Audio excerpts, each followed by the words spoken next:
In the quiet residential neighborhood of Newton, a suburb of Boston, stood a New England colonial-style home. The three-bedroom house with its white exterior walls accented by deep green shutters was Linda Wilson's ideal home, found through her experience as a real estate agent. Within walking distance were a Whole Foods market and Starbucks, and on weekends, neighborhood ladies would gather casually for coffee and conversation in this peaceful community. As May transitioned from spring to early summer, the sweet fragrance of lilacs planted in the garden wafted on the fresh green breeze. Beyond the impeccably maintained lawn that belied its 10 years, Linda had her cherished small vegetable garden. It had become a weekend custom for neighborhood ladies to stop by and chat with Linda as she tended to her garden. "I want to feed organic vegetables to the baby who's on the way," Linda would say, her profile glowing like a young girl's as she worked in her garden. With shoulder-length brown hair tied back and an air of intelligence about her, she was a career woman with top sales records at a high-end Boston real estate company.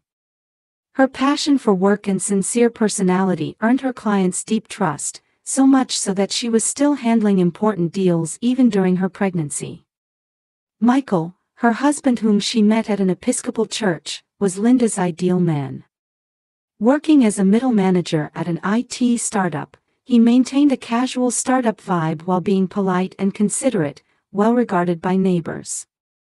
From before their marriage, he had clearly supported Linda's career, and that hadn't changed after they wed.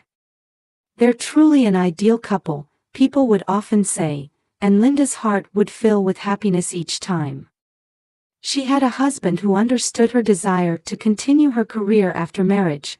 They attended church together on holidays, and shared their dreams for the future. Upstairs, an adorable nursery painted in pastel yellow was already prepared. As the eagerly anticipated due date approached, Michael's behavior began to change subtly.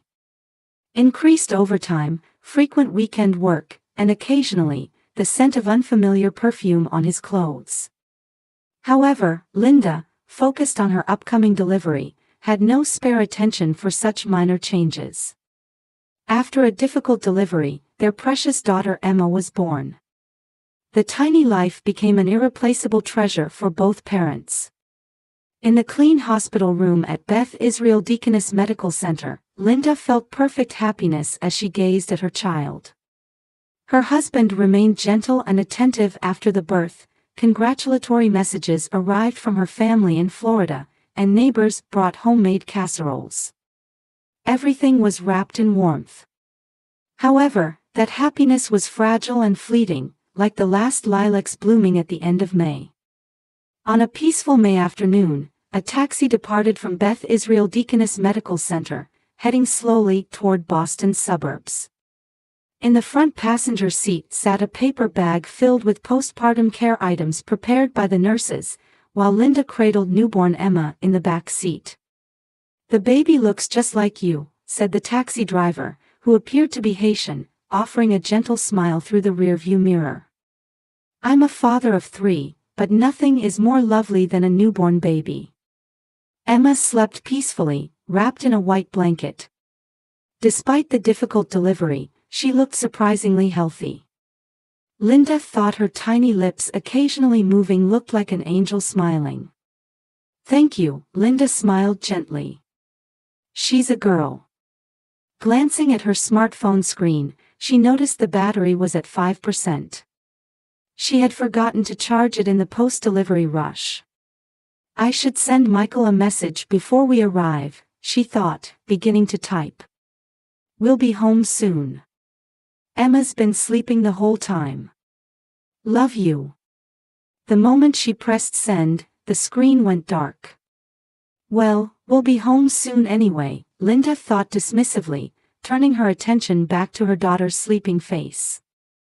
As the taxi turned onto Beacon Street and entered the familiar tree-lined road, she noticed something was wrong. Multiple emergency vehicles were parked in the usually quiet residential street. 3 police cars and a fire truck. Yellow tape was strung up, and uniformed police officers were bustling about. Neighbors had gathered, talking excitedly. I wonder what's happening. As the taxi drew closer, Linda's heartbeat quickened. The police vehicles were undeniably gathered in front of her house.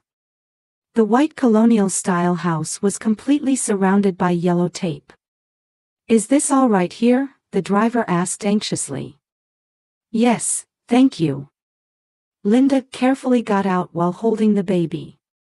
Despite the early summer weather, a spine-chilling anxiety enveloped her entire body. A police officer quickly approached Linda. He appeared to be a veteran officer, with a stern expression that somehow held a trace of kindness. Ma'am, you can't enter the house right now. At those words, Linda's mind went blank. Emma stirred slightly in her arms. Why not? Her voice, trying desperately to maintain composure, trembled slightly. The police officer paused for a moment and sighed deeply. We received a report of a gas leak and are currently investigating. His explanation seemed somehow evasive. Linda instinctively knew this wasn't the whole story. My husband. Where is my husband? The police officer's expression momentarily tensed. I'm sorry. We're currently trying to contact relevant parties. Just then, Emma suddenly began to cry. Her tiny body trembled, and her thin cry echoed through the silent street. Mrs. Johnson, a neighbor, rushed over. Linda, come this way, she offered what appeared to be a handmade soft blanket. The baby looks cold. Amidst the confusion, Linda followed Mrs. Johnson's guidance. Mrs. Johnson's living room was elegantly furnished with antiques, bathed in spring sunlight.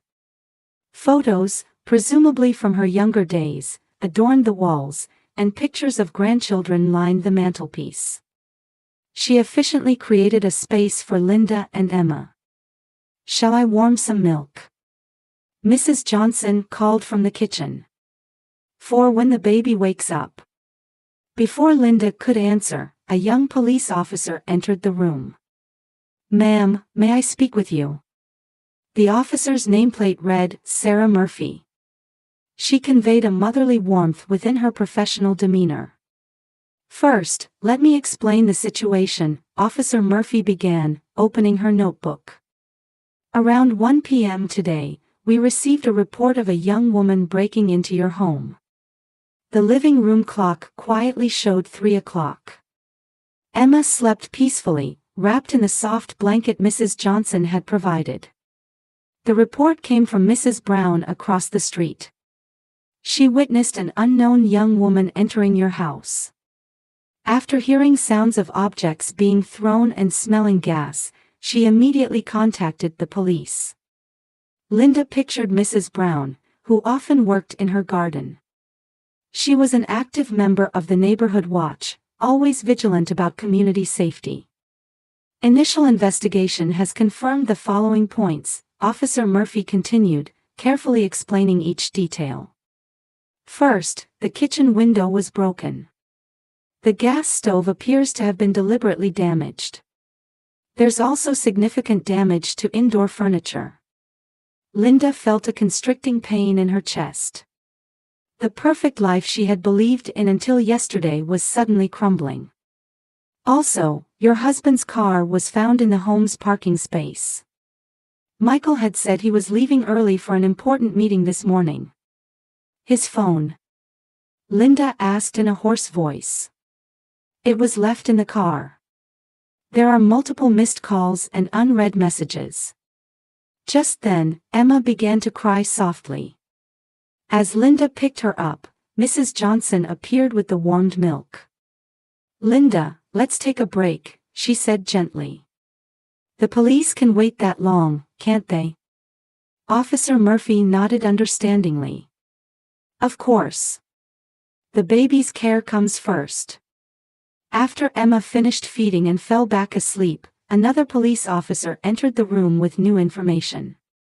We've received new testimony.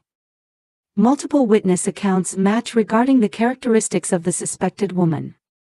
Linda found herself unconsciously listening. Late 20s, about 5 feet 5 inches, wearing a suit. Shoulder-length black hair, carrying a luxury brand bag. At that moment, a memory flashed in Linda's mind. A photo from a company party posted on Michael's social media. An unfamiliar woman in that photo. Feeling her extremities grow cold, Linda took out her smartphone. The battery was completely dead, but Mrs. Johnson lent her a charger. When the screen lit up, she first opened Michael's social media account. While he didn't post much, the company's official account had many event photos posted. There she was, a young woman smiling next to Michael. Dressed sophisticately with an intelligent air about her. Her name was tagged in the post. Caitlin Morrison. "Do you know this woman?" Officer Murphy quietly asked. The name struck a chord. It was a name Michael had been mentioning frequently lately. He had said she was a talented subordinate. Memories began fitting together like puzzle pieces. Michael's increased overtime. Frequent weekend work. The unfamiliar perfume scent on his clothes. His slight tension when checking his phone. And that somewhat strained smile after learning of the pregnancy. Officer Murphy began speaking carefully, choosing her words. "Actually, we've received some interesting information from a hospital nurse." Linda caught her breath. During her 3 days at Beth Israel Deaconess Medical Center, she now recalled seeing a familiar nurse, one who had been speaking intimately with the woman from Michael's company photos. That nurse appears to be Caitlin Morrison's close friend. She may have leaked your discharge date and time in advance. Outside the window, police sirens still faintly echoed. The early summer sunlight remained bright, with shadows of street trees swaying. However, dark premonitions swirled in Linda's heart. Watching Emma sleep, Linda continued her internal questioning. Why had a strange woman broken into her house? Why was Michael's car in the parking lot? And above all, had their happy days together been real?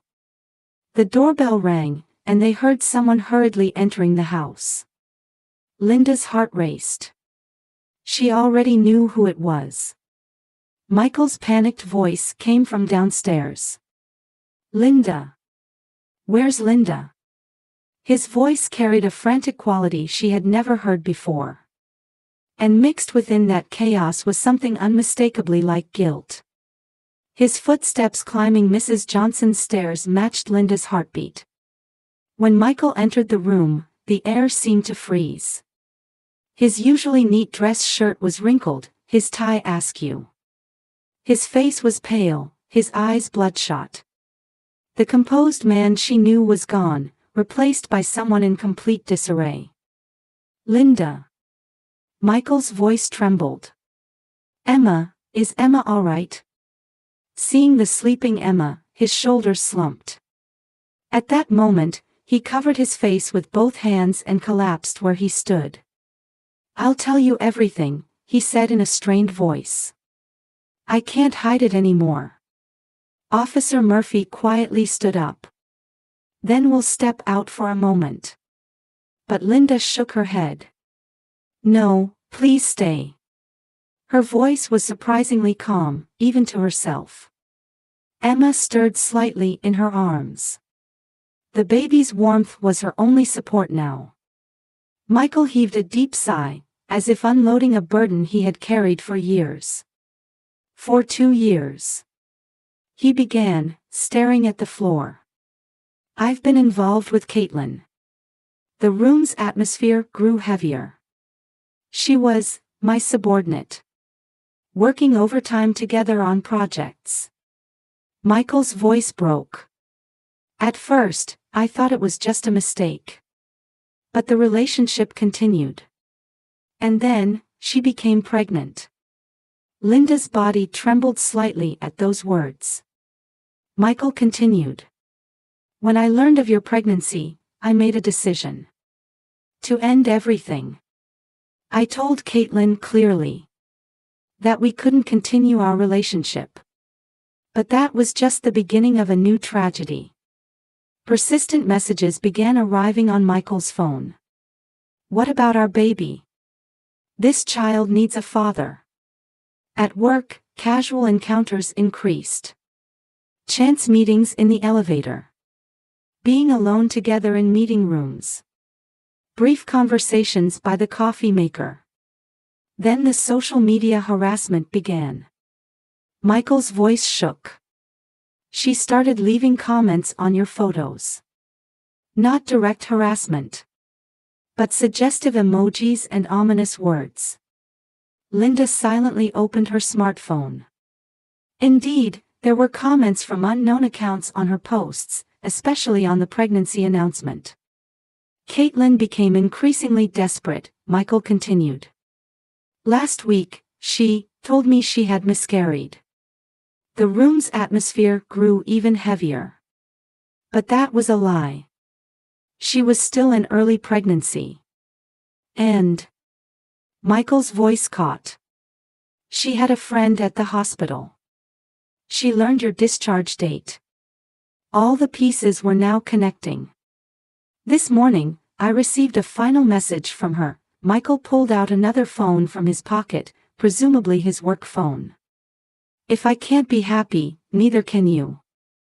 I canceled the meeting and rushed home, but Michael's voice trembled. She had already broken in, spread gas, and destroyed furniture. When I tried to stop her. Just then, there was a sound from downstairs. Everyone held their breath. Michael Wilson, a young woman's voice rang out. After ruining my life, you're hiding up here. Caitlin appeared in the room. She wore a luxury brand suit, but her appearance was miserably disheveled. Her makeup was smeared, her eyes held a maniacal gleam. Your perfect little family game ends here, she said in a hoarse voice. I'm going to end it all. Caitlin's hands shook. Tears streamed from her eyes. I deserved to be happy too. With those words, she was restrained. When silence returned to the room, only Emma's crying could be heard. Linda still held Emma with trembling hands. The baby's soft breathing gradually began to calm. Michael looked hesitantly at Linda. His eyes showed colors of regret and penitence.